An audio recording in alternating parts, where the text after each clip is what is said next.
Last stream we did was kind of fun. Hey, Am I right? Yeah. yeah, we're I, live. We're live now, by the way. look, yeah, okay. Yeah, it was fun. wait, Uh, wait to go waiting with me with a topic, but then we're live. So now we should be all serious. oh no, Straighten no. our ties. Take out our notes regarding current issues Put and the dick away. You know what's funny? Have you seen the Brady Bunch? You hear about that? no, Okay. no, I'm sorry. It's like this show from like the 70s or whatever in the States, and Mm-hmm. there's like this two families that join together. They're like divorced parents, Mm-hmm. or something. I don't know the exact story because like I don't watch the show, but it starts off with all these like it starts like a tic-tac-toe board, and all these faces start appearing on it because the family's so big now. Because there's like Mm-hmm. the wife and the husband had their own families that they blended together, and they called I see. it was called the Brady Bunch. But anyways, when you were going through the retainers on the stream on Sunday, Ah, I was like, yeah, because I had them all up yeah, on the screen, right? If you remember seeing yeah, it, yeah. I was like, I saw that. I wanted to put it so all the names could fit, and you could see the Yeah. face, and also cover up the naked body of the witch Yeah, as much as I was possible. actually looking to make a meme out of that thing, but I haven't been, you know, I haven't had that much time. Let Yeah, me see if, yeah, it was fun though. I'm not sure what's I'm gonna glad. happen coming up, but Well, uh, given that there were quite a few of them, I hadn't have exactly as much time as I wanted to properly flesh them out, but I think it oh, went by dude, fine. it was really detailed in my opinion. Like I was like in my head, I was thinking, holy shit, this guy Is this has guy writing a book over here or what? this guy's got it figured out. Like I was like trying to think of questions to ask, and he hadn't answered every single one of them. So I mean, you obviously well, put some work into that, which is pretty impressive. well, Thank you very much for well, that. keep it on the down low, but a lot of it came straight out of my ass. So, That's a but skill, man. That's a skill. of course, it's a skill in and of itself. I mean, you can't honestly expect anyone to prepare all that stuff, right? Oh, that'd be filthy. I mean, you could if you were writing a book. Yeah, exactly. Whereas for a weekly game, yeah, no way, no way. I brought And I brought a notebook in out now, so I'm keeping everything on the notes so I can reference. oh, Yeah. excellent. Yeah, I actually appreciate the fact that everyone has their own notes instead of relying on Doge all the time. Yeah. Because there's always some sort of signal fidelity lost in these notes. Because Yeah, exactly. Yeah. and Oh, I do enjoy relying on you guys because I may be let's say omniscient, but even I forget some stuff. So it works kind of both ways. It's a equivalent exchange in that way. it's funny too because as I took the notes, I was just kind of like trying to write as fast as I could because I didn't know how much more stuff was coming. So Yeah. when you described Phelan, I wrote elf-looking guy Hmm. because Yeah. I wasn't sure if he was an elf. I was like, Yeah. well, I better write that down. Then later I like changed the notes Yeah. so it made more sense. By the way, I do have larger pictures of each of them, so if you're curious, I can provide them. Okay, yeah, no, That no actually problem. that actually took me even more time than writing about their characters and stuff. So Finding the pictures. yeah, yeah. Oh yeah. Thank fuck for Pinterest because you can jump from one to another real quick, like how Tumblr used to be back in the day, Yeah, that's true. and it's pretty good. Well, wow, there's no uggos on this island or whatever. Well, when you look on the internet for fantasy characters, D&D, whatever. Well, first of all, most of them are meant to be like main characters, Yeah, or they're exaggerated too, so right? Like, of course they would look cool. But I try to not make them as cool as you guys because of course. yeah, One concern that I did have, and I'm not sure if you guys mind or that kind of thing, or even noticed for that matter, is the amount of RP you guys were having compared to, let's say, Guard? Because he was properly chatting these guys up, Yeah. whereas you guys not so much. I assume you were, pretty comfortable because you did interject at times, but yeah. Well, I like I to. mean, yeah, I like people to do the thing. I don't want to walrus it up and yeah, of course. But yeah. if you ever feel like someone's hogging the spotlight, let's say, do speak up because everyone needs their time to shine if they want that kind of thing. Because Yeah. some people just are quieter by themselves, right? Or their characters, more likely. Yeah, exactly. And yeah, but Oh, yeah, I do try to make everyone have an opportunity to flourish. I Yeah, I thought Doge was gonna jump on the captain, the captain. like Amelia Fox or whatever, the one that took us on the ship. Yeah, It yeah. didn't happen. I think the skill was it skill contest or whatever Mhm. that I mean, you could have took up the time. because Yeah. uh, she was there with the boat guys, but you guys didn't even ask the sailors like, what's the deal with the captain? Does she have an interesting story or whatever? Yeah. Yeah. But no, I got the feeling that you were just waiting to go to the next thing, and I do admit that the skill both activities skill challenge was kind of dragged down. I could have made it more streamlined, I think.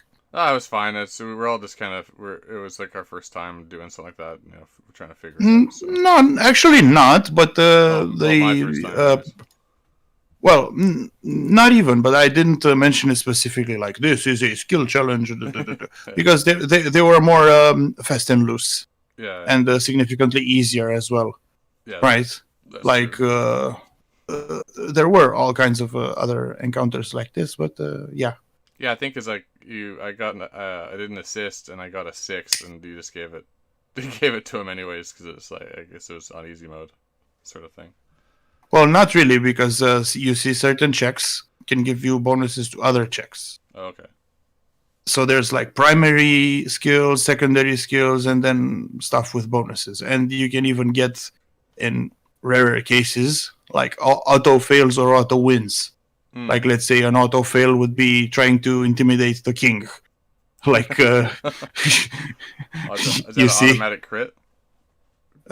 Crit fail? well, yeah. Well, what do you think, right? I mean, he might be good-natured, but most of the time, not really. Yeah. And he may be so, but maybe his royal executioner might be too quick on the draw. Yeah. Well, one thing like when we had to get the witch into the town, and the guard was asking the questions, and then I just did the intimidate.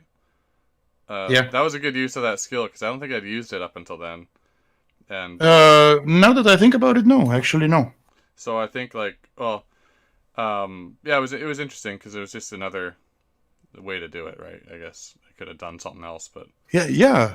Just like, this is not for you to know. Yeah, I mean, these skills are quite versatile, and I do enjoy when people come up with new and creative stuff that even surprise me. Because while creating the encounter, I may think in my head like, oh, they're maybe gonna do this or that or whatever. But maybe sometimes they surprise even me, and I gotta think on my feet. I gotta adapt it. I wanna intimidate the whatever. Yeah. Well, that's interesting. How would you go about it? And it's a back and forth. Yeah. That's the real charm with D&D. It's always a group effort. Yeah. Well, I know. And I remember with it was like a Sargon D&D stream, the Crusaders one. Mm-hmm. And I can't remember exactly what happened, but I don't remember the whole thing. But I remember he had to go and like take like a 20-minute break to try to fix how fucking broken it got after the guys started doing a bunch of stuff. I think they were actually She, they were fighting like a witch or something like that, and zombies, and uh, they decided to go straight like, for it. so what? Someone came up with something unexpected, and he had to brainstorm it. He figured that they would just avoid the really scary noise or whatever, and I Mm. think they decided just to go straight into it, and but Mm. he wasn't quite prepared for it, and it was Yeah, fun. It was funny though because he had to take he takes those like 10-20 minute tea breaks. Um, yeah. he did that for this. Then he comes back. He's like, "All right, I think I fixed it." Yeah, well, I get it if he wasn't prepared, because even I get some assumptions like, I think they would do this, and you turn it completely on its head. But, I gotta be quick about it. And Yeah, I can't speak for Sargon how much experience he has, especially with, 5th edition D&D, what they were playing. yeah. Oh man, I hate that system so much. But yeah. What is what's could you what is the difference between like what we're doing and are Well, we four?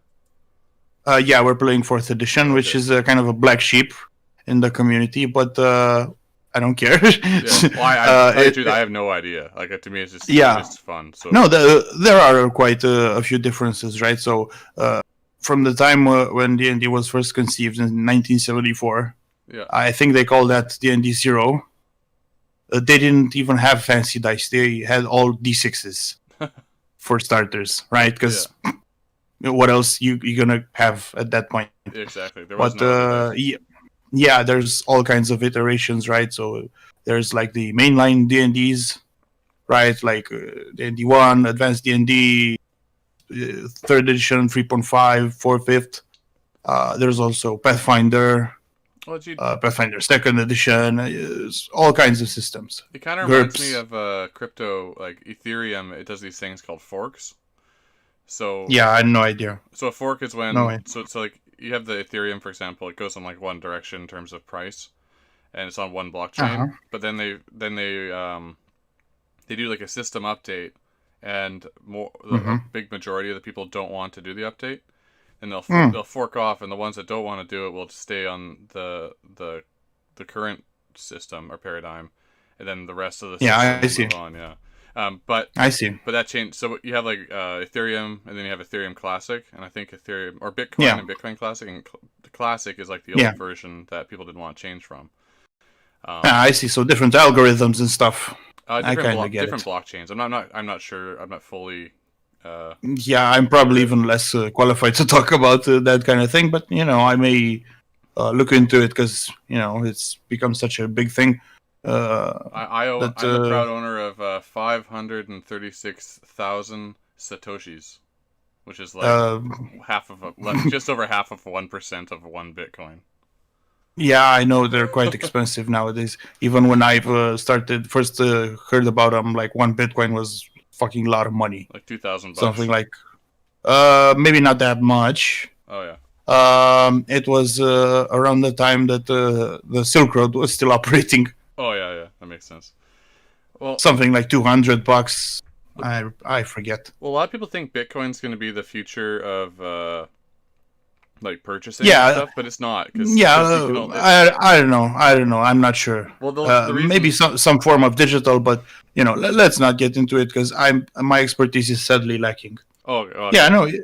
yeah, The thing with fourth edition D&D is yeah, well, first of all, I started with it, so you got that. yeah. But yeah, there's one particular old ass DM on the internet, Jim Murphy, who's played from the start. Maybe not with Gary Gygax himself, but from 74, Yeah. right? And he's played all of them. And even to this day, he says that 4th edition is his favorite for a bunch of reasons, right? Yeah. Why did And it get such a bad rep? From what I don't know the difference, but people seem to well, complain about it. well, the thing I appreciate about it is the thing some people hate about it. So you noticed how even fighter types have all sorts of cool powers. Yeah. Normally,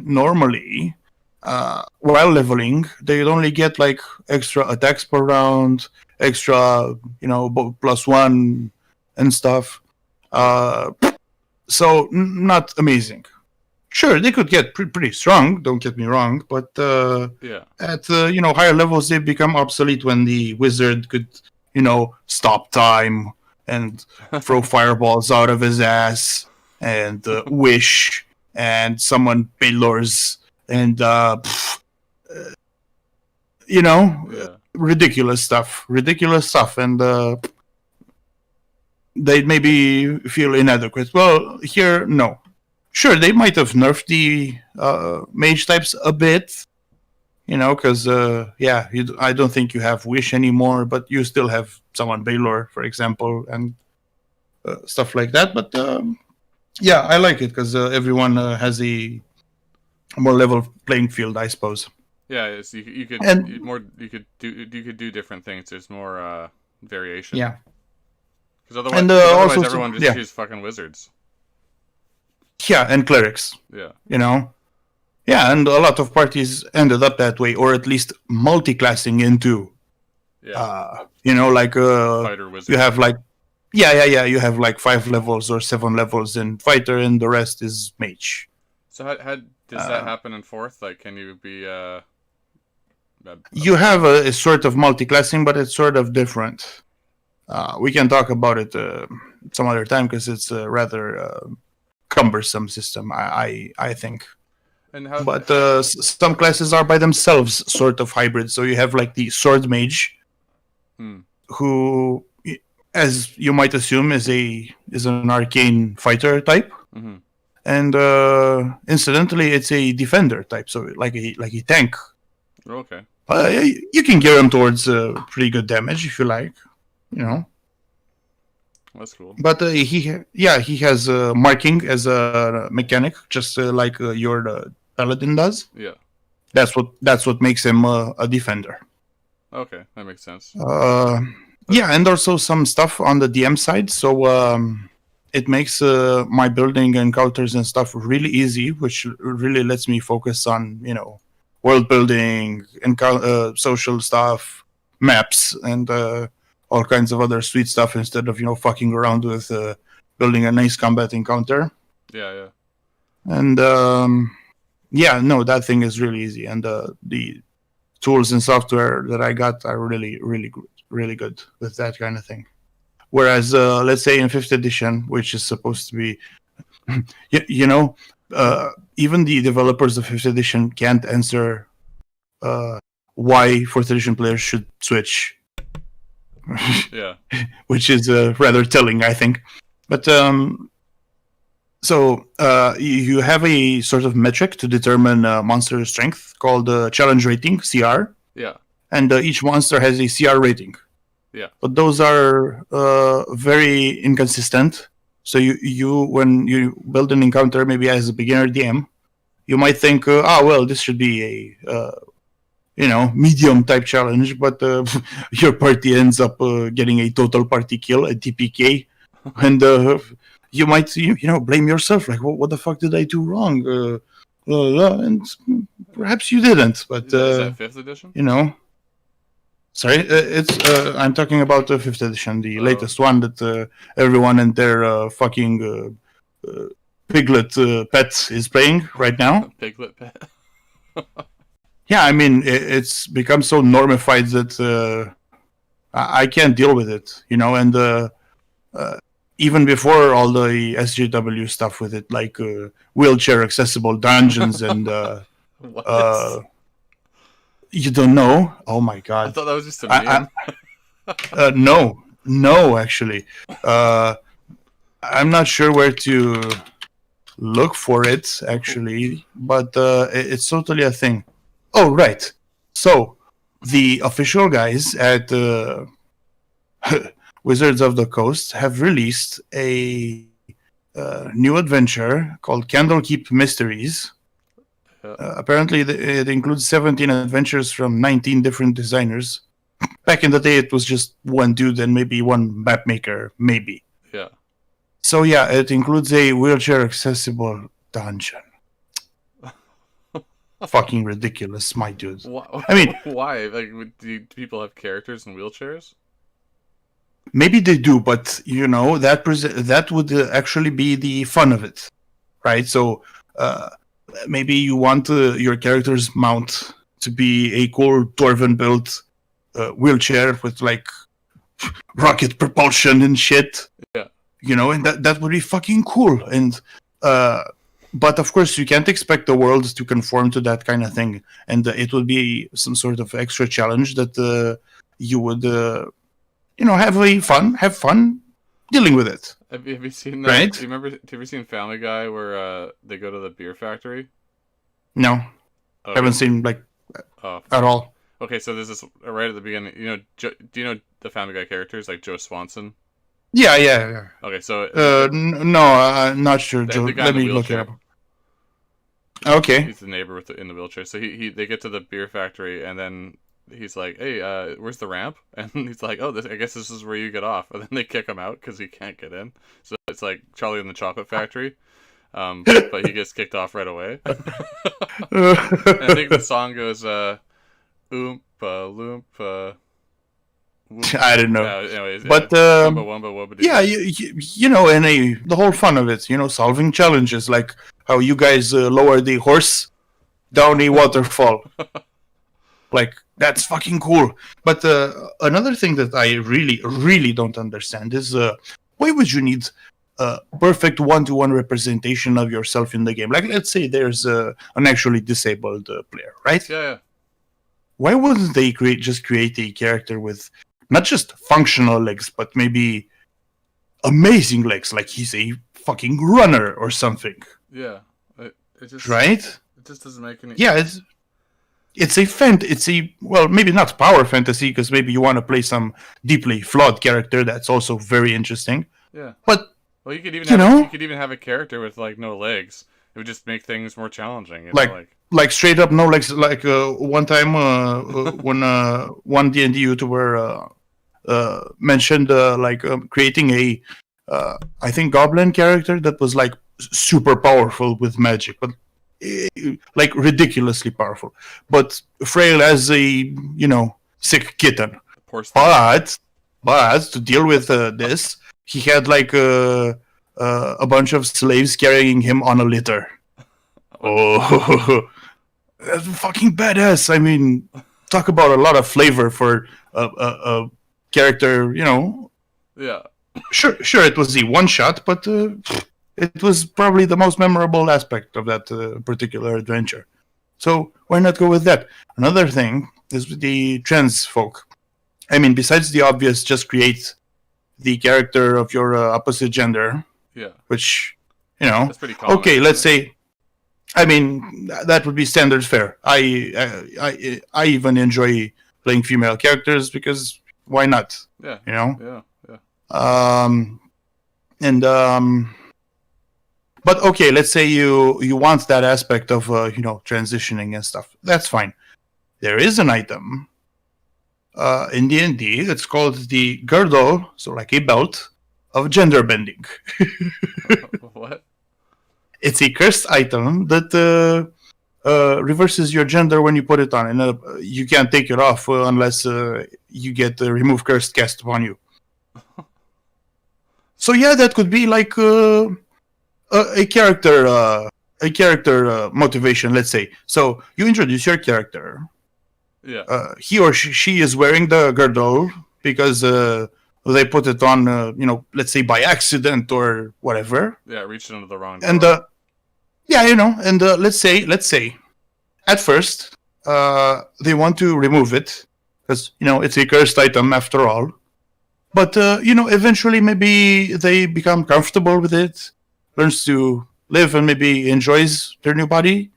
That could be an interesting fucking character. Oh my god, I just created an interesting character. That would be interesting, and it would fit within like the realm of the subject. And even with progressive politics, if you want to look it that way, right? I mean, what the fuck? Mm-hmm.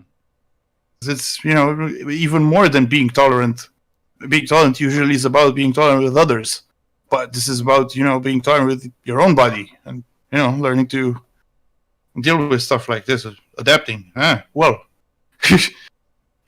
I suppose I'm thinking outside the box. People like their standard cookie cutter stuff more than that kind of thing. Mm-hmm. Yeah, there's also yeah. Yeah, that would be an interesting story. Yeah, And the cool thing about D&D is that, like, it's basically limitless in a sense. yeah, yeah. But then all these people, they just can't help themselves, and they just try to force these like politics So into the thing. Uh, so why is that particular interest story that I just pulled out of my ass interesting? Because I do care about the game, for one, and two, I have at least some experience with it, whereas these people don't. They're just, they're cancer. All about the cultural imperialism. Let's say they just want to own it for themselves. So there was this other book for D&D, more recent than this. I think it's called Consent in Gaming, which is all about having trigger warnings at the table, which wasn't a problem in 30 plus years, or wait, 30, 50 plus years of D&D. Yeah. Wasn't a problem that you needed to release a book or official communiques or anything like that. Yeah. We'll just deal with it, right? Like if someone actually has like some sort of trauma and stuff, they would just take the DM aside and say, well, look, dude, I have this thing. I understand this is a game. You're looking to have fun, but this particular issue is just oof. Yeah, yeah. And do you think there's many asshole DMs who are like, no, I need my game to have rape and stuff? Like, no. No, yeah, no. I mean, you're usually dealing with like your friends, or people or people you've at least. Oh, but there's this sort of common courtesy in D&D because you don't play just once and that's it, right? Like in your usual internet multiplayer shooters where you can afford, not to mention you're usually not anonymous, right? Yeah. In Call of Duty, you can afford to tell that guy over there that you're banging his mom, but in D&D, you're gonna meet these people like every week, and you need to work together, not just for the game, but for one of them brings snacks, one of them takes notes, one of them stuff like that. Sets up the music. It's a whole social contract. It's sort of like a football team. In a football team, everyone has responsibilities for each other. Yeah. Right. That kind of thing. Yeah. So yeah, you can't afford to be an asshole.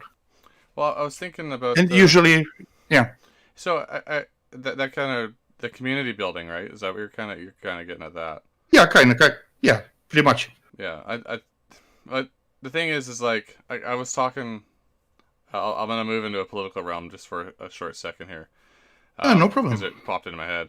So I was talking to people, and I've been thinking for a long time, like why is like our communities and families? I don't know what it's like in Romania, but here, communities and families are sort of like separating. It's like not separating, but breaking down. Like the tight bonds, the social bonds are sort of dissolving. And I think I know what you're talking about. Yeah. So I think this is a symptom of basically top-down politics. Because let me tell you, during communism, people were very afraid of even family, because you had no idea who could turn on you and report you to the Securitate and disappear you, right? Yeah. So that's called I think you've used the term low trust society. Yeah. So just as a contrast, the kind of culture shock that I suffered where I was still young. So over here, every ground level window basically has bars on it. Yeah. Yeah. Even though it's communist and everyone shares, apparently. Well, no, not really. I know. But ironic, right? But, yeah, there's bars everywhere, right? And I went to Austria one time. Yeah. And not just they don't have bars, but they leave their doors unlocked at night.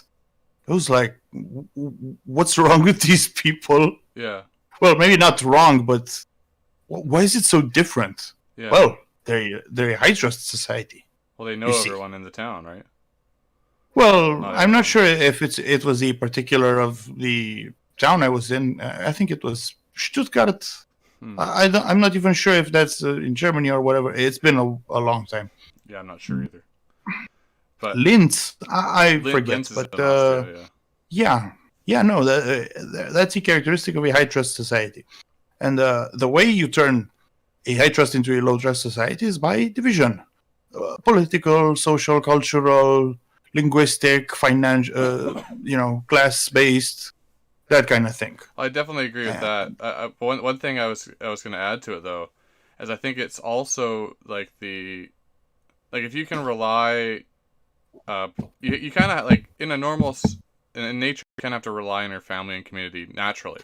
You have no choice, right? yeah, Because if you don't, you're gonna die. But yeah, if you have a centralized state that can do the things that family and community do for you, then you lose yeah, that necessity. So yeah, of course. so those bonds will break down because you don't need them. You know. And if you've ever knew about self reliance, you would be forgetting it. Exactly. Yeah, exactly. So what I'm thinking is that the welfare state, or in your case, in Romania, communism, it sort of took away the necessity of the family structure and community, and then centralized You'd it. actually you'd actually be quite surprised to learn that during communism, the family structure was quite strong, Oh, I mean, quite strong. yeah. Well, I guess, I think in the West here, anyways. I think the because we don't need to go to rely on our families or let's say the local community, because you can rely on the central government. A lot of people just Yeah, they just well, they put their time and effort into other things than say family and community, so it starts to break down. Like who goes to church yeah, and nowadays? no one. They put their time into consuming. Yeah, consuming and cooming. Yeah, and So here's and yeah, no, yeah, the welfare state can't last forever. It's gonna crash eventually. It's just a matter of time between uh, when the working population is over outnumbered by the welfare recipients, be they old people or immigrants or whatever. Uh, yeah, the thing that you gotta pay attention to this is that our communism, one, was quite different from others. yeah. It was quite nationalistic, if you want to call it that. And it had, let's say, a few facets that you would normally see in like fascism and shit, like that the whole family structure thing.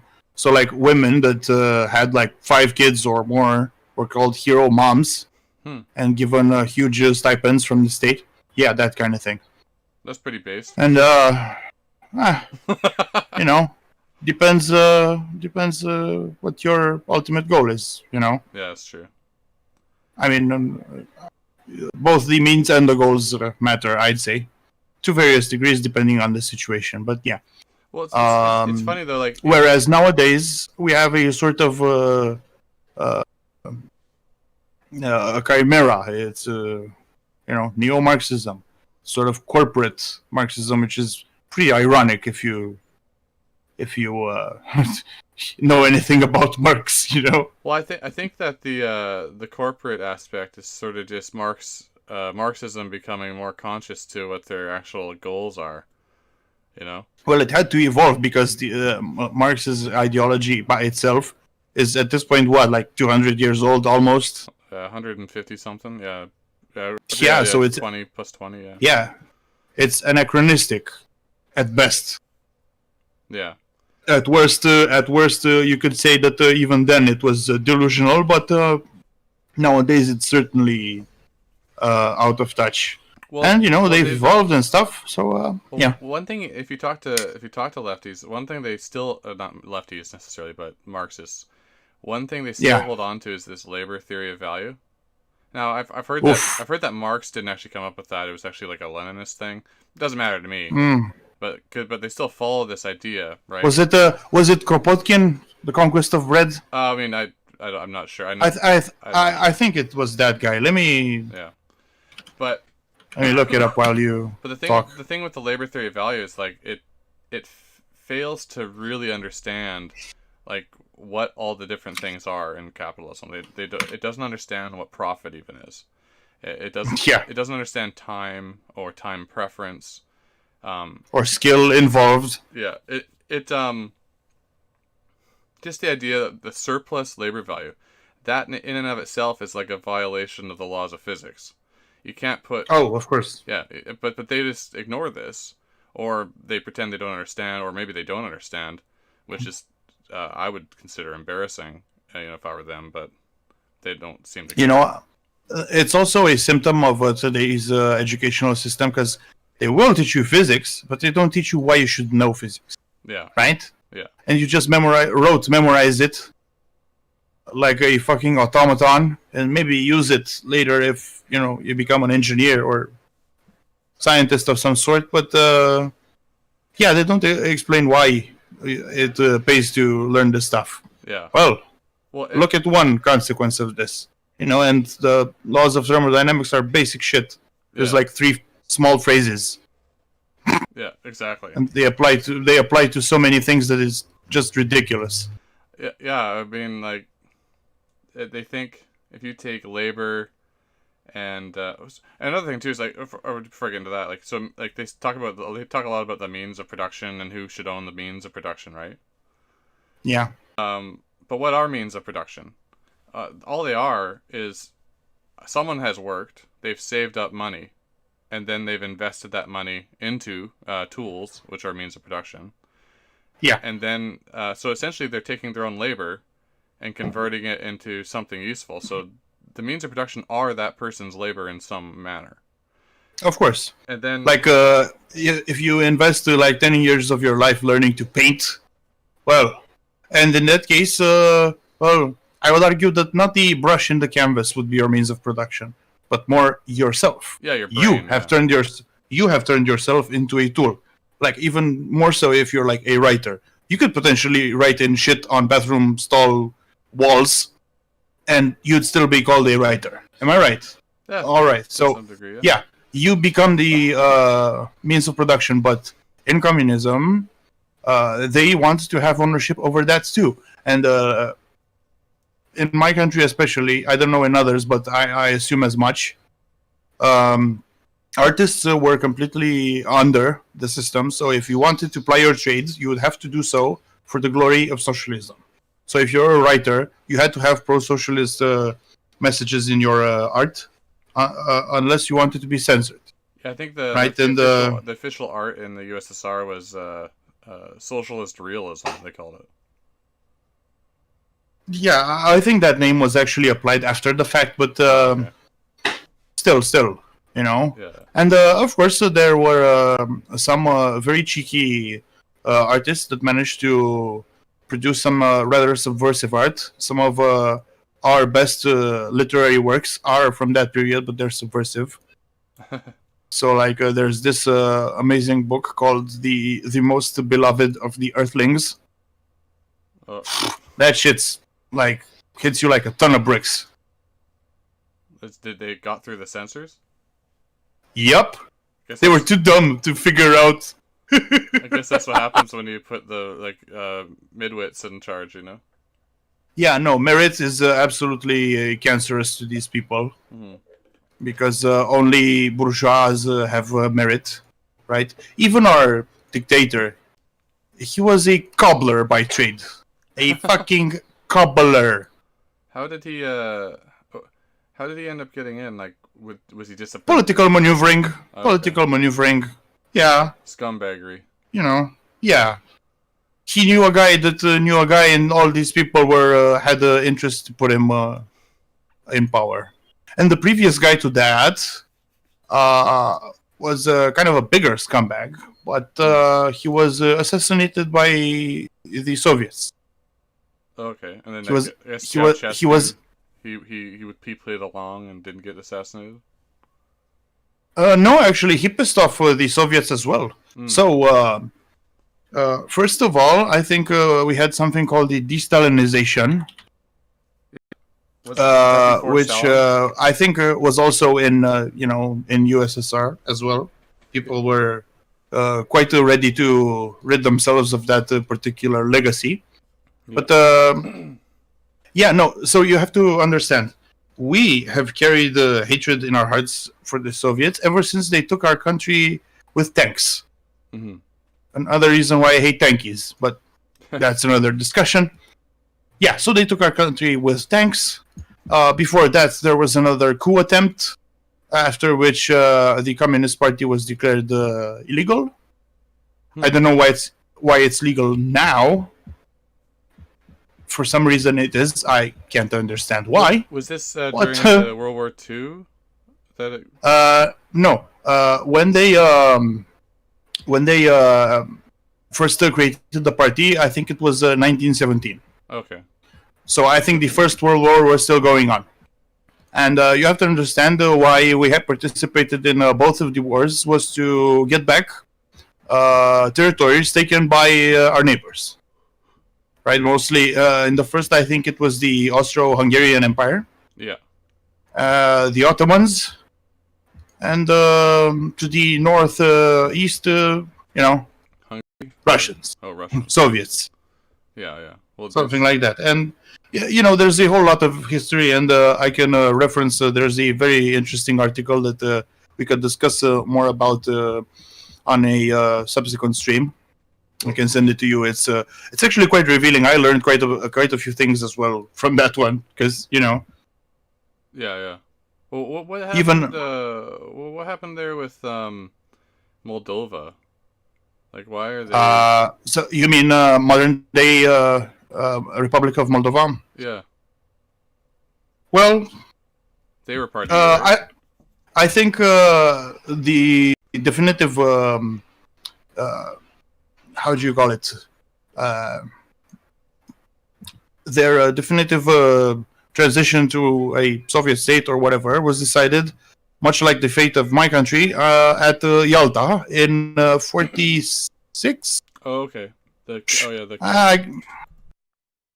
me look for that article, because was that 45? The Yalta Conference. 46. Let me look at that article and send it to you, because it's rather interesting. All right. And it's way down. Way down. It presents the history. Okay. Let me see. The premeditated extermination of political detainees. Below that. This is talking about some secret prison camp that we had with human experiments that would make Joseph Mengele cringe. Not gonna get into that because Which number was that? Number 11 or? So check the introduction paragraph. It says, at Yalta in 1945, 3 months before the close of the Second World War, the Soviet Union, the United States, and Great Britain, represented by Stalin, Roosevelt, and Churchill, respectively, established an unofficial agreement with reference to future spheres of influence. At Riga in May 2005, George Bush, the President of the United States, affirmed what hundreds of millions of people in the countries occupied by the Soviet Union had waited to hear for 6 decades. Mm-hmm. And that was thus. The agreement at Yalta followed in the unjust tradition of Munich and the Molotov-Ribbentrop Pact. Once again, when powerful governments negotiated, the freedom of small nations was somehow expendable. Yet this attempt to sacrifice freedom for the sake of stability left the continent divided and unstable. The captivity of millions in Central and Eastern Europe will be remembered as one of the greatest wrongs in history. Yeah. We will not repeat the mistakes of other generations, appeasing or excusing tyranny and sacrificing freedom in the vain pursuit of stability. We have learned our lesson. No one's liberty is expendable. In the long run, our security and true stability depend on the freedom of others. Based and how times have changed. Yeah. Well, now everyone's begging for stability at the expense of their freedom. I wonder why that is. So yeah, basically at that particular conference, they signed away my country's future on a napkin, by the way. This is sort of a deep reference. But yeah, I've heard about it was like 90% USSR, 10% USA, but of course 100%.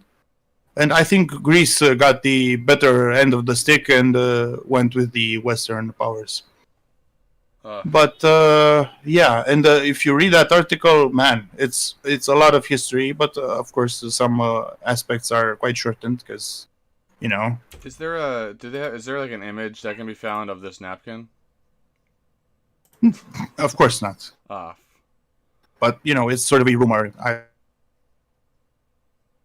Yeah, I'll accept it. Oh, I think I lost. In December 19. Oh, you're going in and out. Tried to overthrow the Romanian government and drive out the future founders of Greater Romania. This was the short window of time where my country was reunited with all of its historical territory. Yeah. I think so. Our few royals were basically all amazing. Like, we had a amazing streak with that. Yeah, wasn't there Prince Michael or something like that? Or oh man, that guy was fucking badass, dude. Like, oof.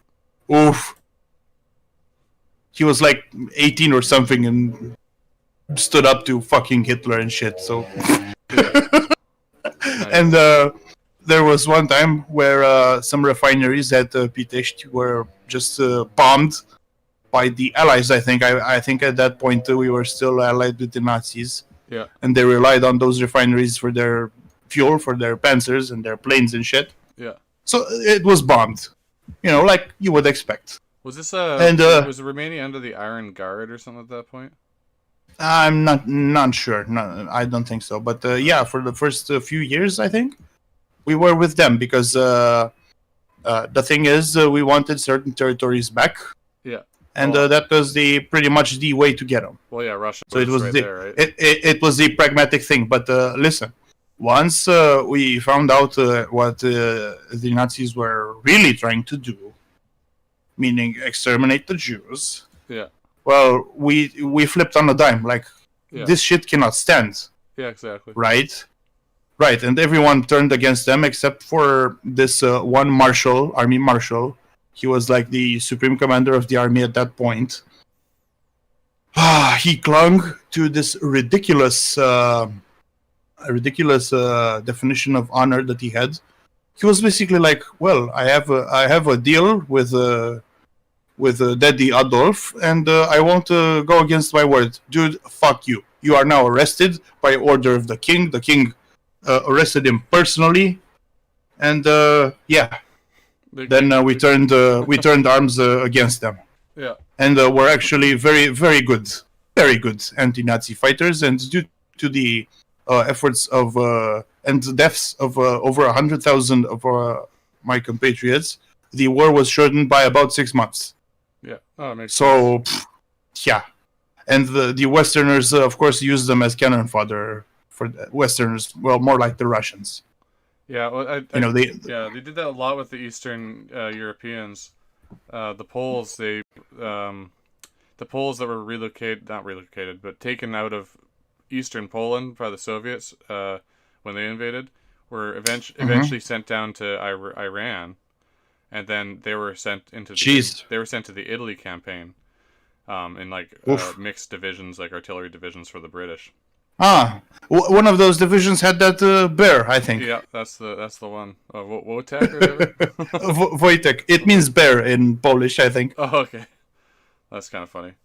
Yeah, I like that story. It was a good one. You saw the dank one? Yeah, the Mad Lads, of course. Yeah. He's like, they throw cigarettes to him and he just eats them. Drinks vodka and beer. I was actually a bit disappointed that the soldiers didn't mount him into battle. That would have been like fucking amazing. Can you imagine like they put like armor on him and like he's like ripping Nazis apart? Oh my god! And a mounted guy with a gun on top. Just a cannon. Oof. Well, you can potentially have that kind of scenario in D&D, so it's great. It works out fine. Well, now that I have that impenetrable barding on my horse, maybe I'll just go stomp people's faces up in the game. Well, yeah, and eventually you can get the proper war horse. Yeah. But yeah, no, potentially some other adventure or whatever. Maybe during a one shot, you can have a druid character that turns into a bear, and you can mount him into combat. That would be pretty fucking sick. Put like multiple gnomes on him. Just as it's a bear with like a gnome launcher. So it's like a fucking APC. But it's not armored. It's furry and angry and made of teeth and claws. And the will to kill. Yeah, and the ability. Let's not forget. Yeah, exactly. So yeah, like getting back to the history. So the communists were rather busy. They didn't get a foothold right away when the Bolsheviks rose up in Russia, but they tried. Yeah. So they had a coup attempt in 1917, and of course, the following year, they murdered the Tsar's family in Russia, who were related to our queen at that time. Yeah. Well, you can imagine Apparently, the Tsar was like best friends with George of England in the UK. So listen, our queen at that point, Queen Maria, the most celebrated queen of the epoch, granddaughter of Queen Victoria herself. Yeah. And Tsar Alexander II. Was it Fedoratova or whatever? No. Okay, sorry. Go ahead. No. And Nicholas II, the last Tsar, was her cousin. Yeah. Murdered by the Bolsheviks in 1918. All right. And the following year, 1918, in the capital of modern-day Moldova, the parliament decided that they wanted independence from the Bolshevik state and unification with Greater Romania. Yeah. And then the province of Bukovina, again, a former province of the defunct Austro-Hungarian Empire, votes for union. With Romania? They had referendums in all of these provinces, and then Transylvania as well. Yeah. Right? They had referendums for unification, because at that point, the unification became a greater meme in the intellectual sense than ever was before. Sort of like the Italians. I think they had theirs way before. Oh yeah, way before. Yeah. Pretty sure. Late 1800s. Oof. Yeah, not sure when this particular meme really arose in our national consciousness, but the first de facto unification of the three big provinces was in 1600.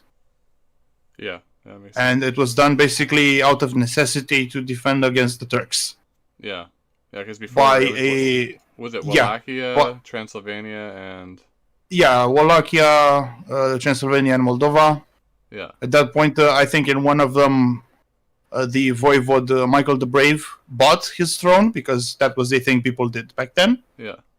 One of which he conquered, and in another was elected, something like that. And due to a technicality, he was declared ruler over all of it, because the Turks in that period were rough. Let's put it simply. And he only died because of treachery by the Hungarians. Oh, of course. Who were the guy was so badass. I mean, he was called the Brave, and he had this fucking epic beard, and he fought with a fucking battle axe, like, bruh. Atop a horse. His statues are something to behold. I just gotta say. Well, you know what happened? And, you know when the Tsar's family was killed, right? Yeah. What that did was that because, so they didn't want the rest of the West, and like I guess his family in the UK and stuff, didn't want the communists to get the gold from the treasury. So, well, they did. So what happened? Actually, not yet, not quite. A lot of it went to the UK, and the way it happened was, you know, the White Army, obviously, right? Like there was the whites versus the reds. There was like the imperial, the people that wanted to restore the Tsar or wanted to stop the communists. There's the anti-communists. Right? I see. So the West supported them a little bit, and like my great grandfather was in this they called it the Canadian Siberian Expedition. Wow. And they sent, I think it was like 1,000 or 2,000 Canadians took this ship To called help the resistance, so-called? basically to kind of like help shore up like railroads and to transport people around and get them supplies. And Wow. so It's pretty fucking cool. so my great grandfather was a sapper, it's like a military engineer. Yeah. And so he For was explosives and stuff, right? yeah, so he was helping, I guess, repair damaged rail lines and stuff in the east.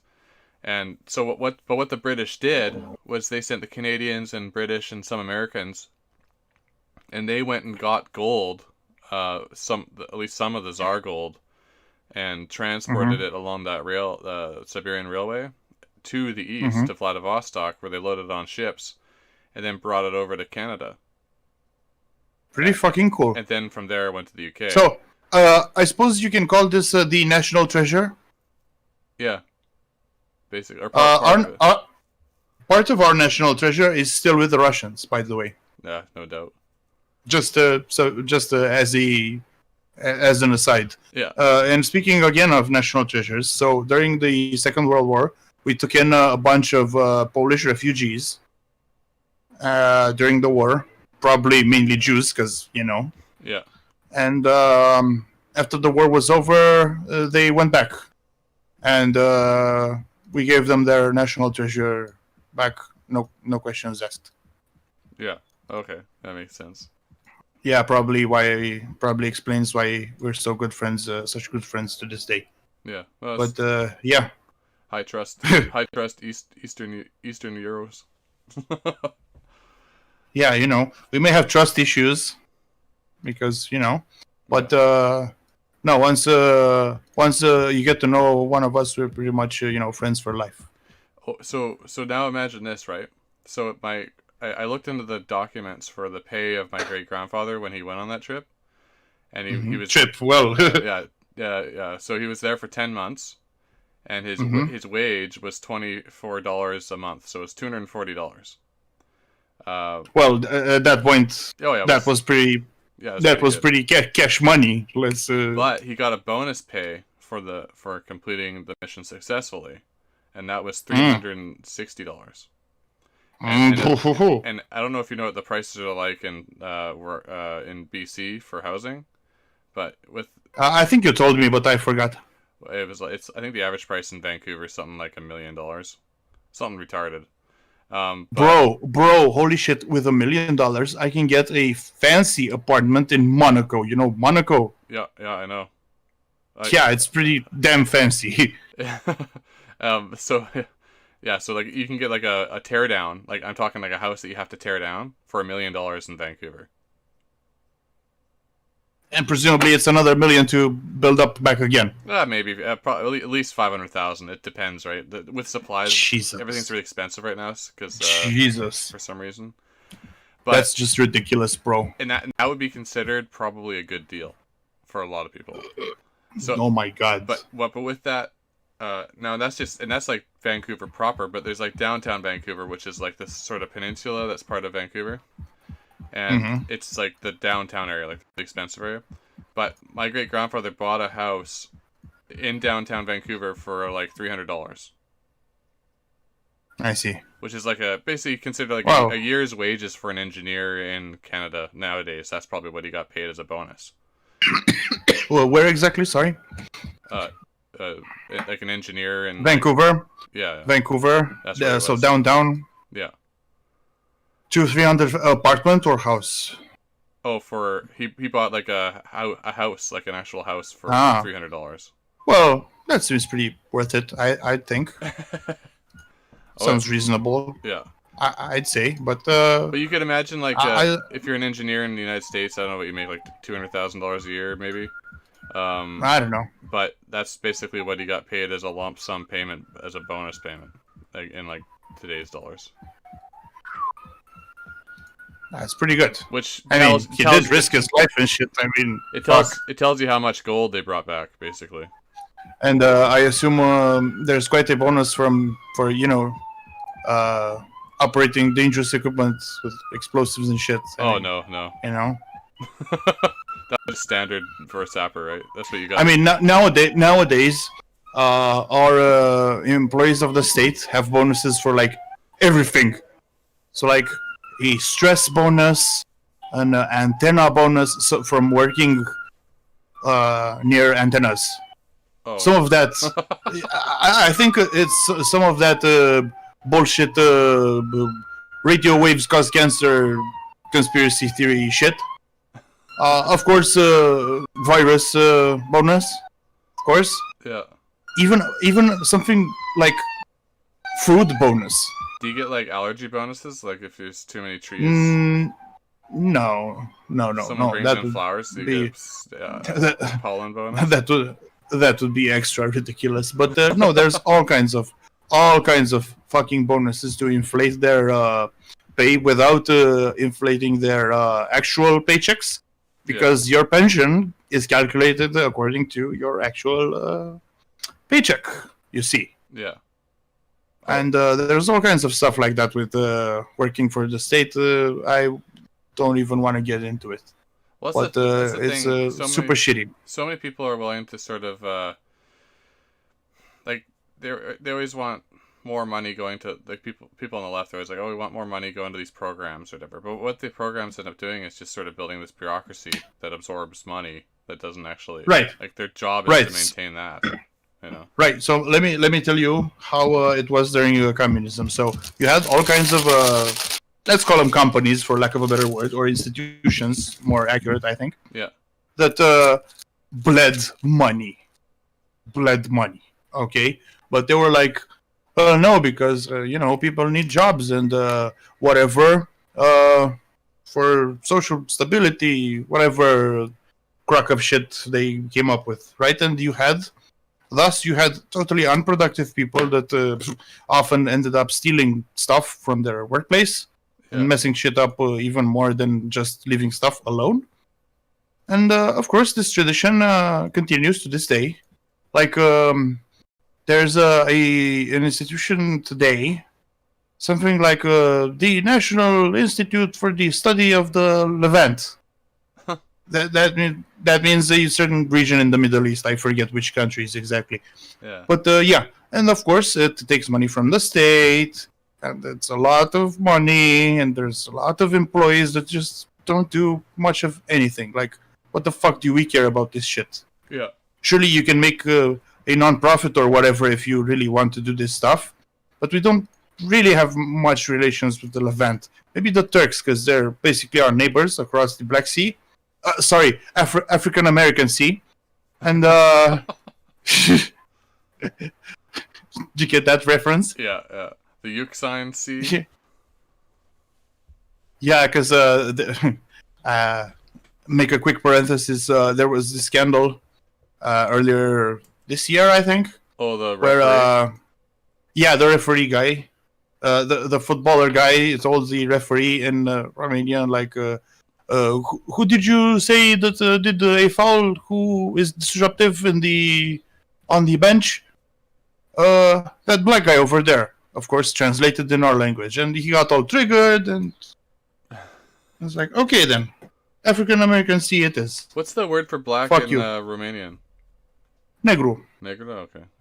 Okay, makes sense. It's quite distinct, right? It doesn't sound like the N-word proper. Yeah. No, it's much like you would say in Spanish, negro.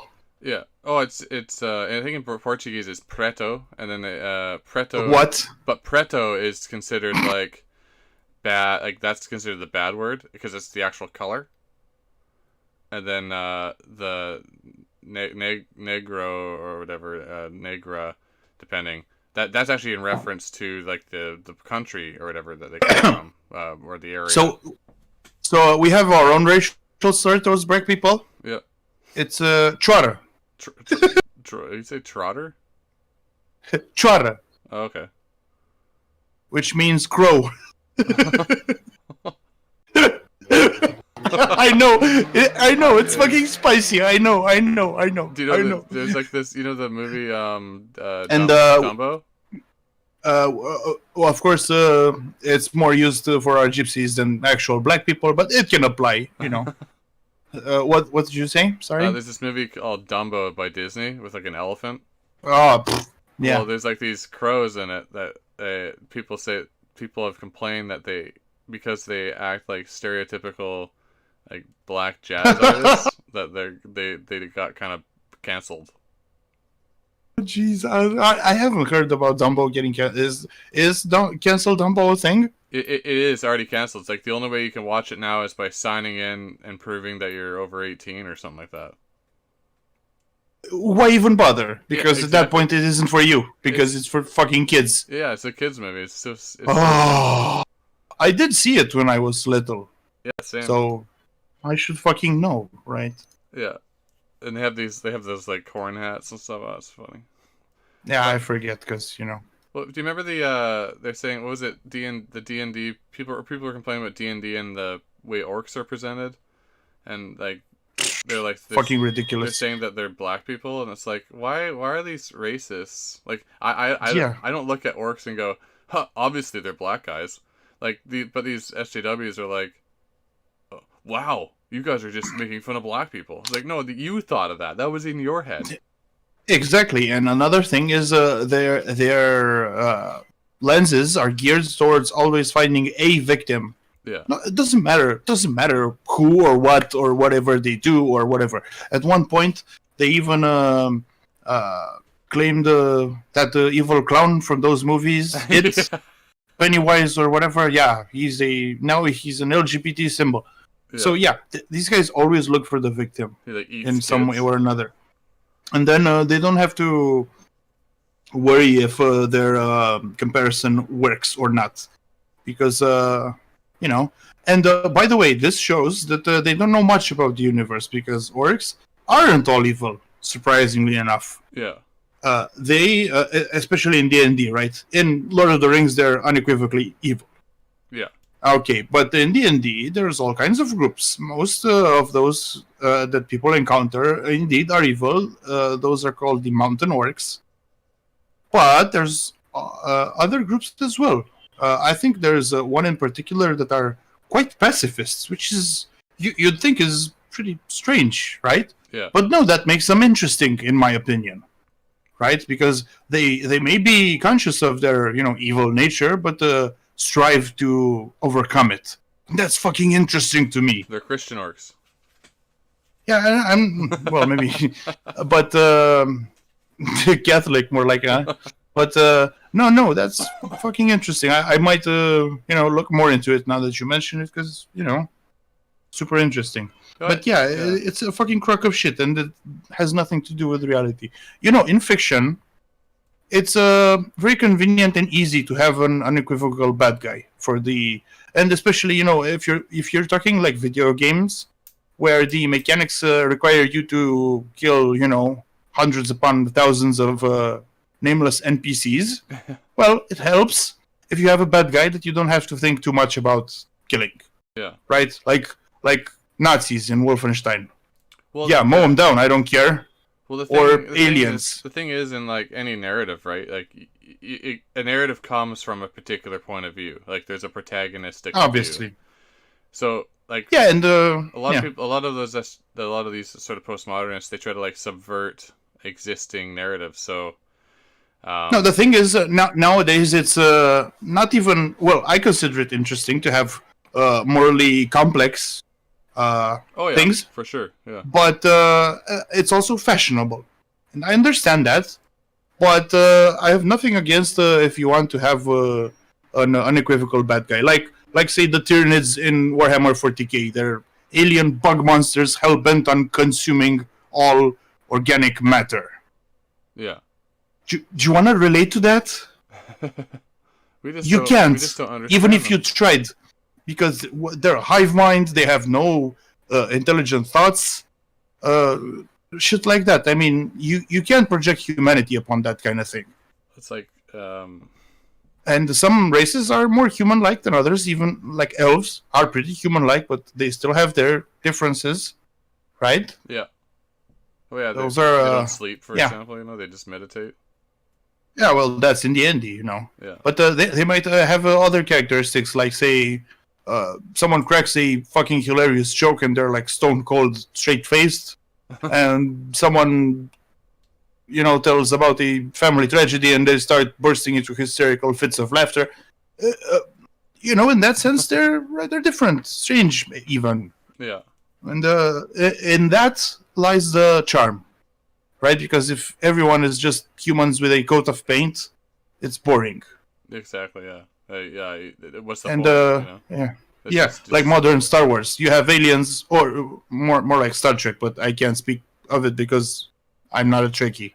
Oh yeah. But yeah, I think back in the day, Romulans and Klingons were quite distinct, Well, they used and to. They they're used to have there's actually a story arc about that. They all come from the same proto creature that seeded all these planets. So I don't know. Just let you I know. see. Yeah.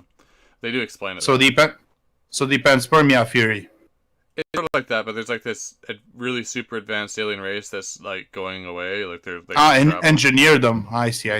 Yeah, they planted these seeds of DNA on all these planets, then like fucked off, and Yeah, some became Klingons they because of the they environment. evolved as they may. I see. Yeah, exactly. Well, you gotta appreciate that kind of thing, because if you're gonna have human actors in suits, they might as well come up with a reason why they look that way. Yeah. Well, the original series, the reason why they didn't have a lot of budget, so like Vulcans were just basically people with a little Yeah, bit of pointy ears. with prosthetics and stuff. Yeah, Yeah, yeah. Well, it makes sense, and they but painted the skin a little bit. yeah, of course it makes sense, and the fact that they put in the effort to explain all this stuff, and then if you really think about it, like what did these guys end up this way? Well, their planet is, let's say, particularly inhospitable, and they had to adapt to, like scaly skin or a tough survivalist attitudes. Well, Or harsh. yeah, Yeah.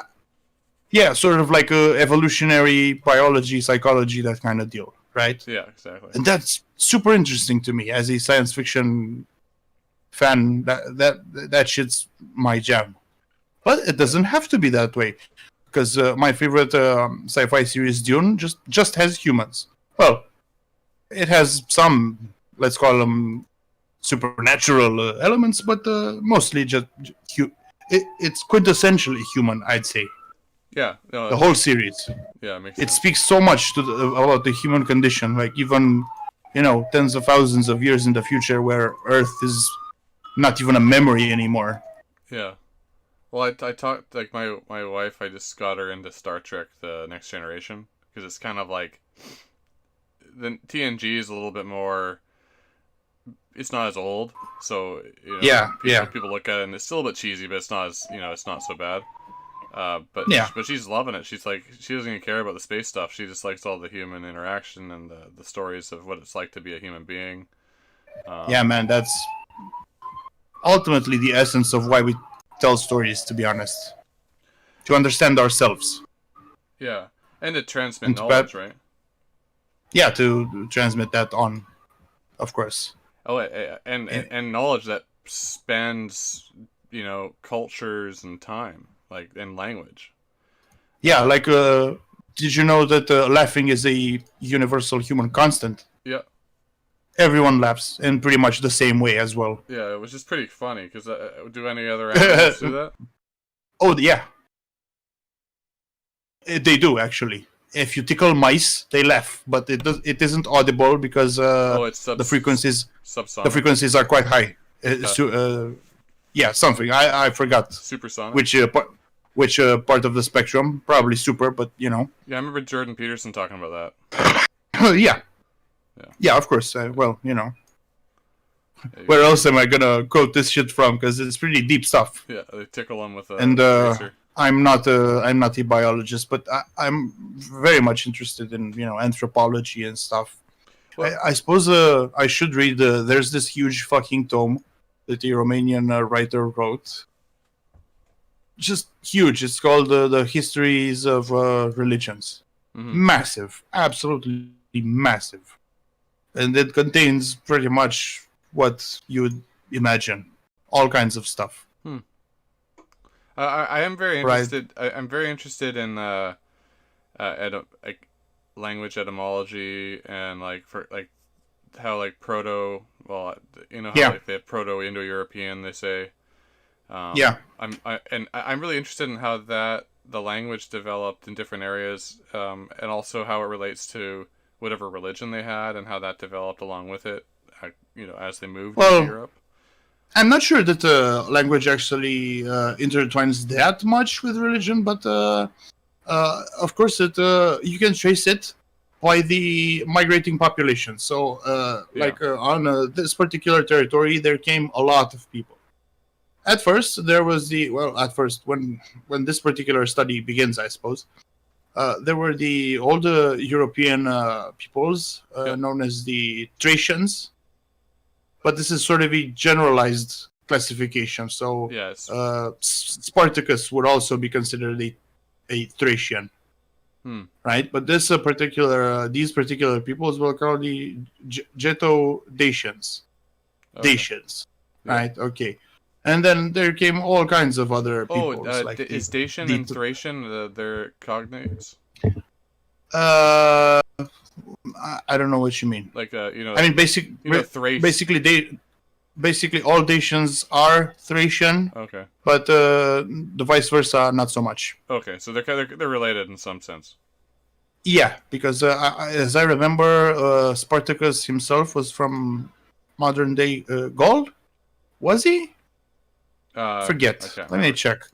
But basically the same phenotype. Let's call it. Yeah. And yeah.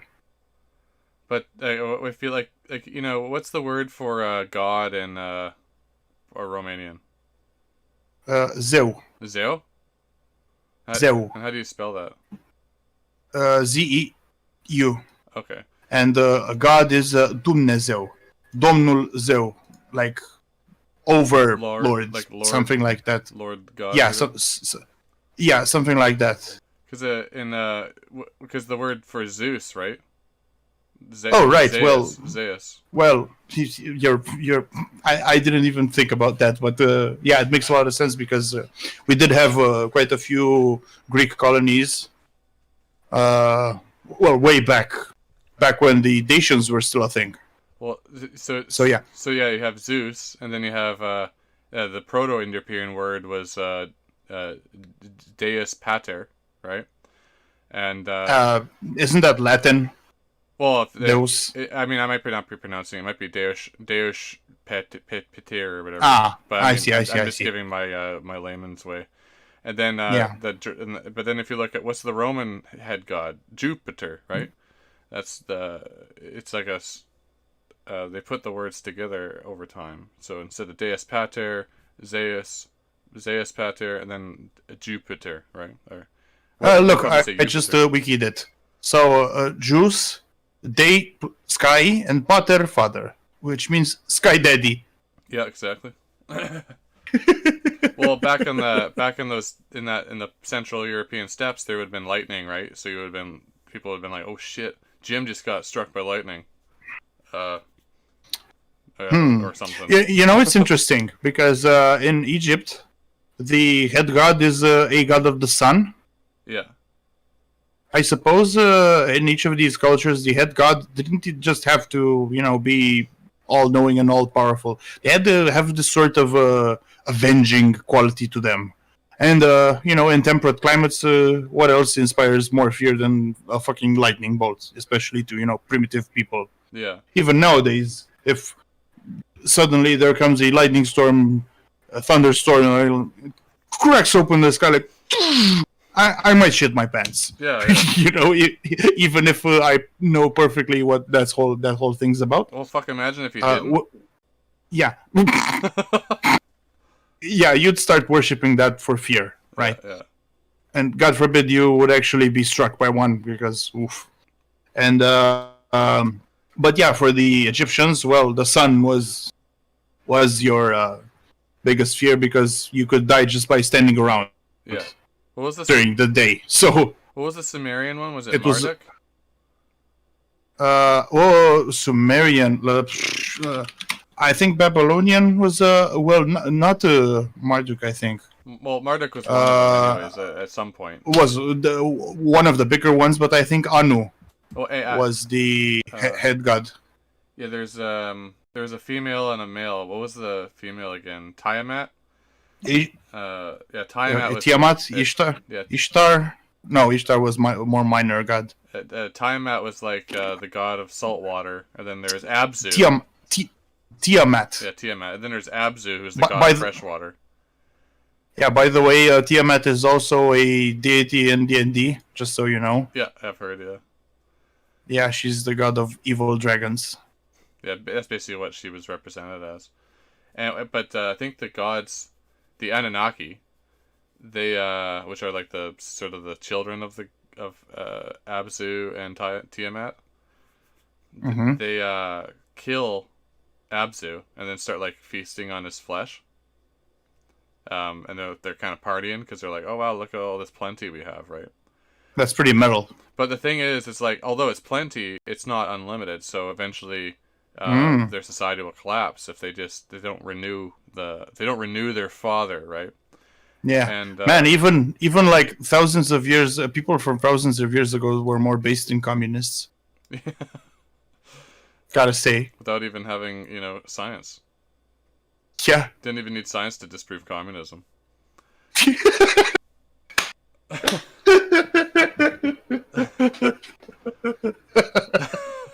That's pretty funny, gotta say. And then, so anyway, so they send all these gods after each god. One at a time, the gods go after to defeat Tiamat because Tiamat, she's a coming, right? And she's got this army of monsters, and each time they fail, and things are getting pretty desperate. So then Marduk says, "Hey, make me your king, and I will. I'll take care of it, right?" And but his only skill is he can speak magic words. And he can see. He has eyes all around his head, so he can see everything. Oh. And he has a net. So I like that imagery. Yeah. So he tosses the net onto Tiamat, and then speaks magic words, and she gets stuck, and then chops her up, and then her blood becomes like the rivers and sort of like Norse mythology with Ymir. Yeah. I know about a bit about that. Yeah, and then he creates people. He creates the world out of Tiamat's body, and then puts people there to serve the gods. Which isn't too far from the truth in some sense, right? If you look at it metaphorically. What do you mean? How do you mean? Well, for example, you could imagine. So you gotta not think about it as if it was magical, right? At least. Okay. So let's put it in like a rational or sort of a. Just give it to me and we can interpret it. Okay, so you have before you were born, your ancestors did stuff that created a world that you can live in, basically. Sure. And if they didn't do that, then you wouldn't exist in the way you do because you'd be in chaos. I'd be a caveman. Yeah. So those ancestors are sort of like your gods in a sense. And it's a constant renewal because you're constantly dying and then becoming the gods of your descendants. Because you created the world, I can see your point. Sort of a metaphor. Yeah, so now imagine you expand that over like 20,000 years without written history. And then you write it down, and then these gods are like gods instead of just people. Yeah, well, as structures grow, they evolve in sort of different ways. Well, do you know what's really crazy too? This is a sort of a non-common theory on it. Some people agree with it, but it's with the Norse mythology. So Odin, right? Okay. So Odin. I know a bit more about this one. Okay, so Odin, he's the god of the Aesir, and they live in Asgard, right? Yeah. So Gard means like enclosure, or like it's like sort of like town or village. Sphere. Yeah, it's like a spot where people live. It's protected. It's got walls. I see. And land. Yeah, and as is cognate with Asia, right?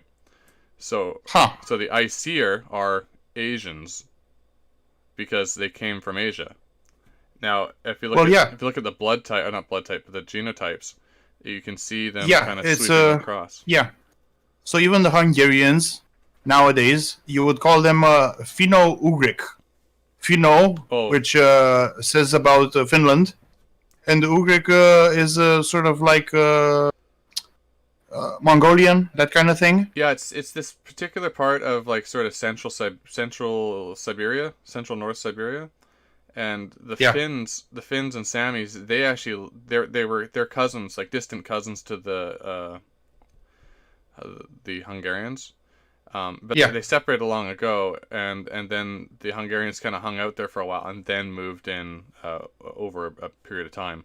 So Yeah. it's like they're separate, but they're sort of like third cousins compared to say like Yeah. a Romanian and Yeah. Moldovan would be brothers, right? Well, half brothers, let's say. Yeah, sure. We do have different cultures migrating in these different because Or if cousins, yeah, you first cousins. yeah, because if you look at the map, our forms of relief really don't lend themselves. They're not. Our country isn't flat. Yeah, It has like mountains. big boobs in the middle, right? The Middle East is just one flat expanse, and people migrate all the time over there. Yeah. Comparatively speaking, right? And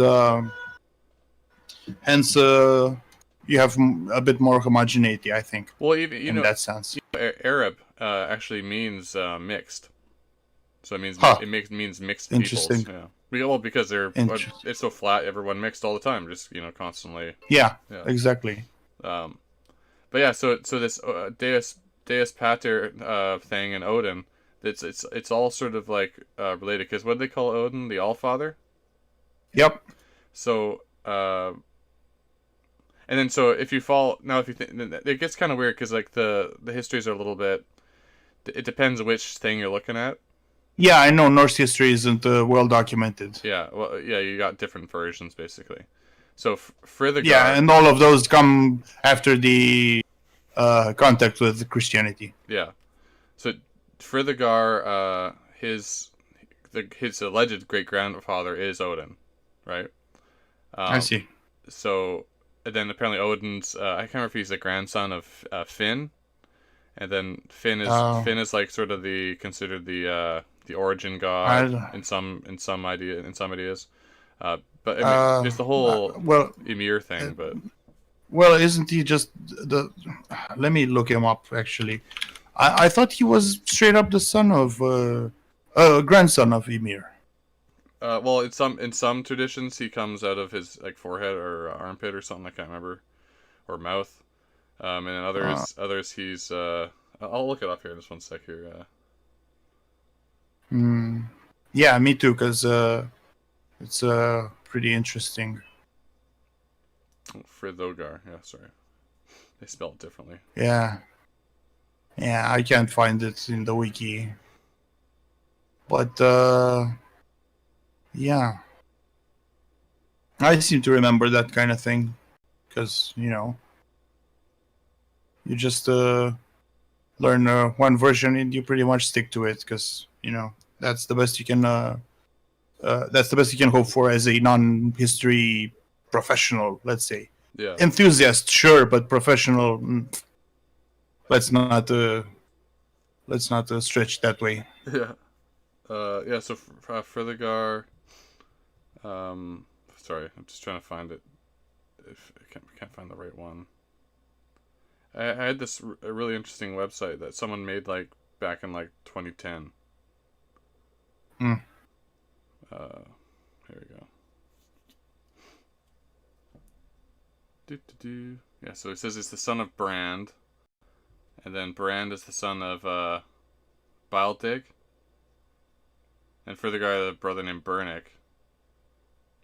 Yeah, I don't know. Okay, I'll just take you at your words. This one just ends. But then parent Baldig, Balder is the son of Odin, yeah, right? I know Balder. Yeah. Yeah.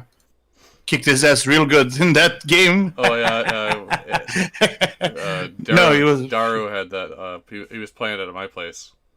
That's a fucking great game. I hope the next one isn't soy infested. Yeah. Swear to God, I'm gonna fucking riot. Me and the kids were just like watching them play, because it was like watching a movie. Yeah, well, it was made in that way, right? It has no cuts. Well, minimal cuts. They're very smart with the cuts. Yeah. Yeah, it was really cool.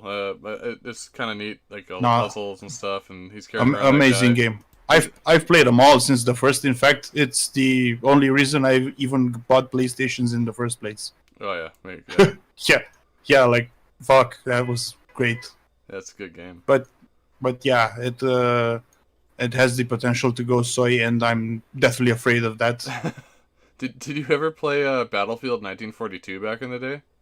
I don't know. I'm not that much of a shooter fan, to be honest. It would have been Battlefield 1942. 49, 1942. 42. Yeah, that's when the No, Americans. I don't think so. Oh I my don't. god. Oh, it's from 2002. Oof. Yeah, I used to play that I don't fucking know. all the time. You could play 64 on 64, right? On the Holy PC, fuck. and the So graphics. Battlefields, yeah. So it was like Well, if you were the Germans, and there was this one battle where one team was the Germans, and you're like basically launching bombers from France. But then the other guys were on the England, and you're like trying to bomb this factory, and then the radar dishes, and they had planes that could intercept you.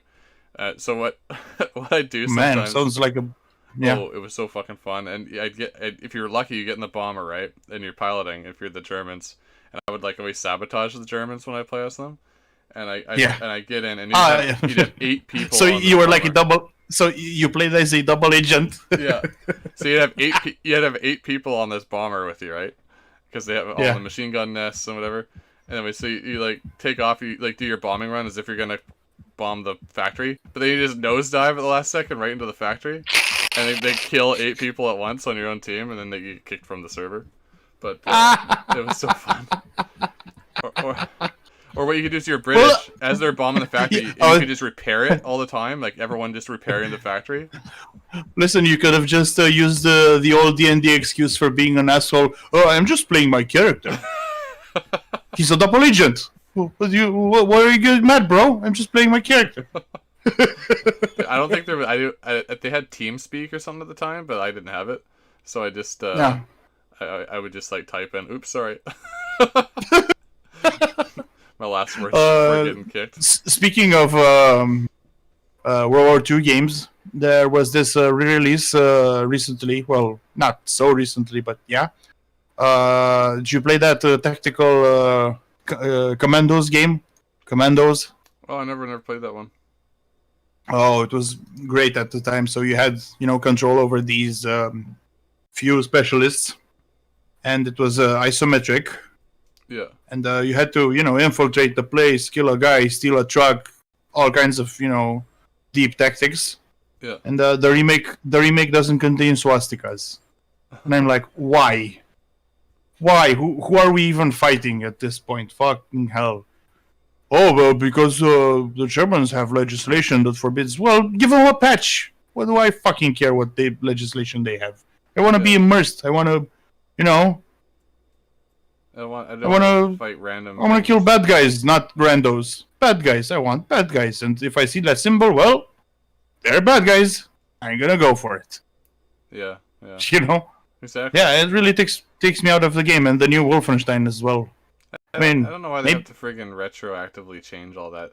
And it's a symbol, right? Like the thing is, a symbol is, it's just a symbol. Like you can't. Well, it's not changing. It does have connotations, you see.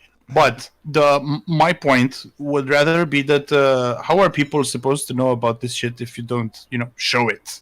Well, maybe that's their goal. I gotta say the modern day German government is acting awfully close. Sometimes, awfully close. You know the song "Hold On Loosely, Don't Let Go."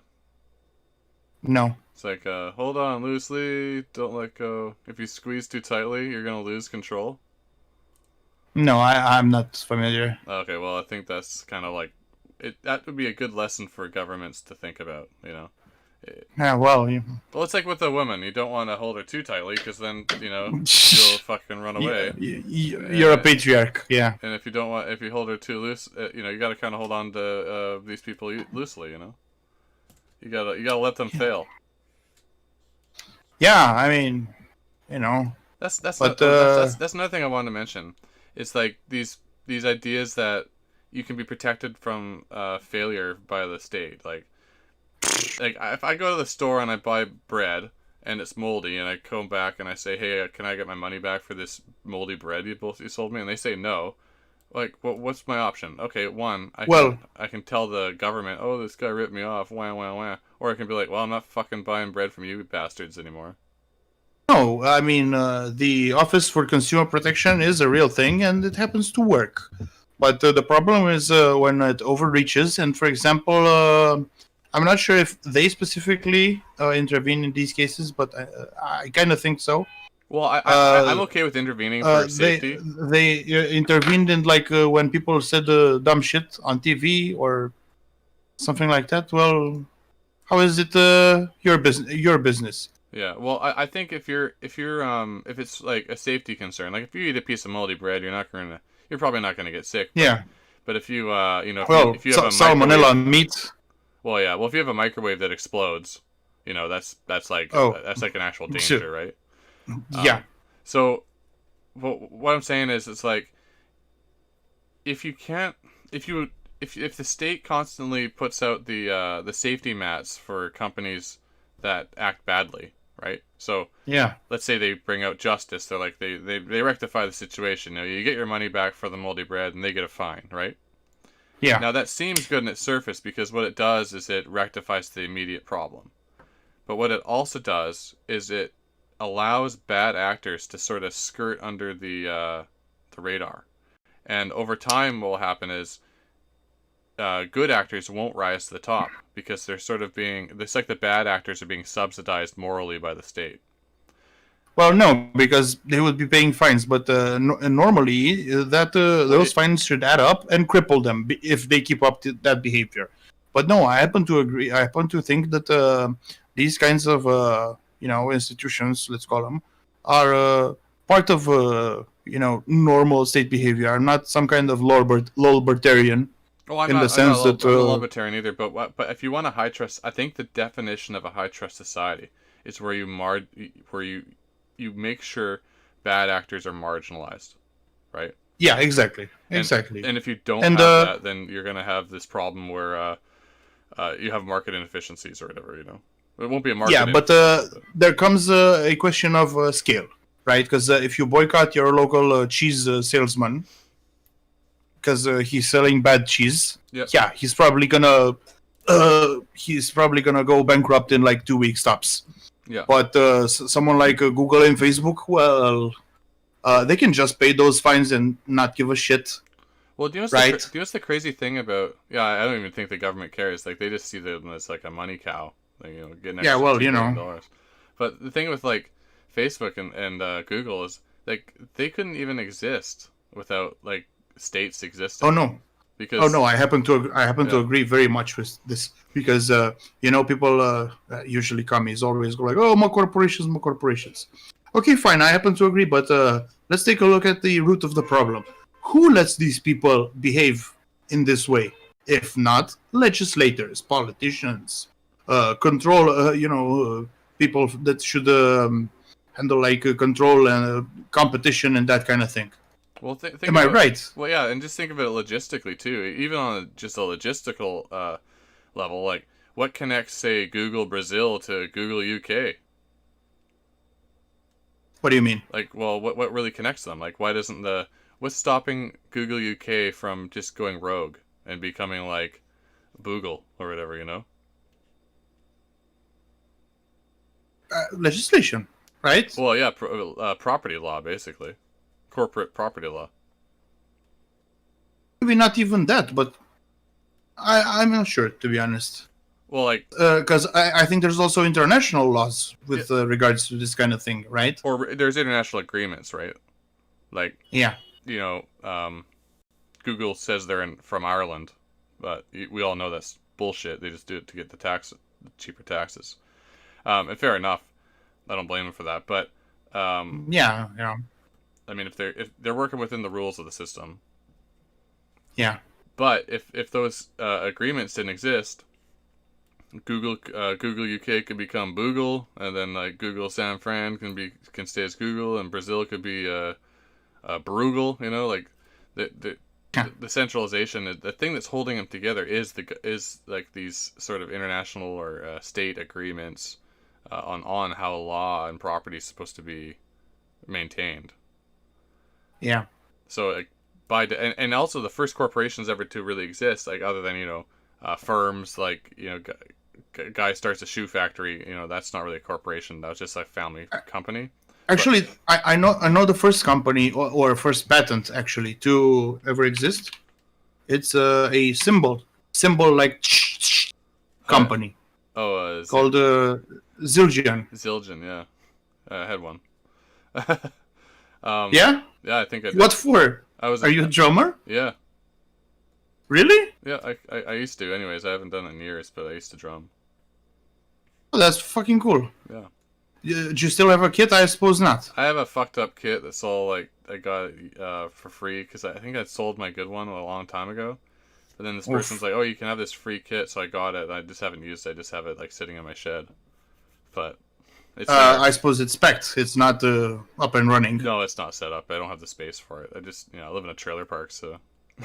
Well, now I know why Daru was talking about getting a drum kit, and I was like, yeah, man, go for it. You're never too old to get into this stuff, and you can get a nice electronic kit for a pretty good price. Yeah, I think And I can give you tips. I think he I can has give like you tips and stuff. I think he has some sort of rubber pad, and I think he has like the sticks. You can just a practice pad. Yeah, yeah. Well, it doesn't compare to even a minimalist kit with like a kick, a snare, a hi hat, and a crash. Yeah, or that would be like the minimum stuff to yeah, make maybe some a beats. bongo. Yeah. Cowbell. I had the two smaller drums above the kick. Toms. Yeah, toms. Yeah, toms. And then I had like the ground tom or whatever. Is that the bongo? Floor tom. Floor tom. Floor tom. Yeah, and then I had the snare, hi hat, and then one cymbal. A crash. Or Yeah. was it the ride? It was not too big. It was like it was just a little bigger. The ride's a little bit bigger. The ride's than usually pretty big. Yeah, Yeah. the ride is usually bigger. Yeah, but it was just my basic one. Then I got a better one. Well, it has plenty of stuff, right? I mean, if you want to have a nice fill or whatever, you would want some toms, but in a lot of musical styles, it's not even essential. Well, I used to smack them really hard. Heavy-handed, I see. Well, No, I don't mean like I would damage them. I just was like it was fun. It was fun. I had a drummer with a really heavy hand. He would, I think he had like a special drum heads because he would penetrate any normal ones, something like that. And he had a steel snare. What? Yeah, something crazy. Yeah, he was a mad lad. They He call him always the wore penetrator. shorts, even in the dead of winter. Crazy guy. That's like here. A crazy guy drummer. I repeat myself. Yeah, they're a little weird, you know. Yeah. But yeah, it's Yeah, you should maybe look into getting back into it. Oh, I would. I'm 'Cause, just waiting until I get a bigger space. I just have nowhere to put it. Can you expand your shed? Or I'm pretty much maxed out. I almost have no yard. oof. Yeah. So I assume you have technically space for it in the shed. I could, but I have to move everything else. Like, about a third of it's taken up by this little office area and like a small mini fridge. I see. Another third Well, is like a fold out couch. If you were to say switch to an electronic setup, Yeah. for recording, you'd need a computer nearby to interface It would take up and a lot record. less space too. But well, an electronic kit also takes up quite a bit of space, but Yeah. it's significantly quieter, so you wouldn't need to isolate do audio treatment on the walls and stuff. Yeah, that's true. Yeah. Yeah, that would take up a lot. But yeah. More. Yeah. Anyway, yeah. So, that sounds. Yeah, it would be fun to get back into it, but I also have to wait. Yeah. The market here is ridiculous, man. Like I was looking at houses and it's like 800,000, 700,000 for anything half decent. Fucking hell. You can get like a teardown I mean, for like $6.99. Jeez. I just like look at it, I'm like, I mean, wow. At this point, just I just spruce up my own house and Yeah. call it a day. Well, I'm just gonna Because even my trailer, man. My trailer's worth like $250,000, which is like ridiculous. My plan. I'm just gonna save money, retire, move to Brazil, and live like a king. Blue-eyed white king. That's what. By the way, I really want to say that if you now that you have a bit of time to talk, let's save some time after the stream to talk some D&D stuff. Yeah, sure. I got a few more minutes, so I'll end the stream and then we'll have a All chat. right. Okay. Excellent. Thanks for listening, nobody. Well, apparently we have one viewer. Apparently. It's me.